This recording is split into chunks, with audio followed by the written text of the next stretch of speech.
moment, see it, feel it, remember it.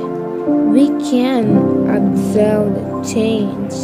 It may either bad to good, or negative to positive, or past to present, or future to present.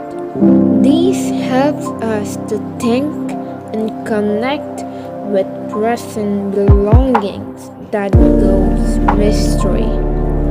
These mysteries are just flying around us and it grabs our attention. But we can able to show attention to solve those mysteries only sometimes. And that sometime is this time. The time we spend to know the present. We see, we feel, we remember the equivalence in nature.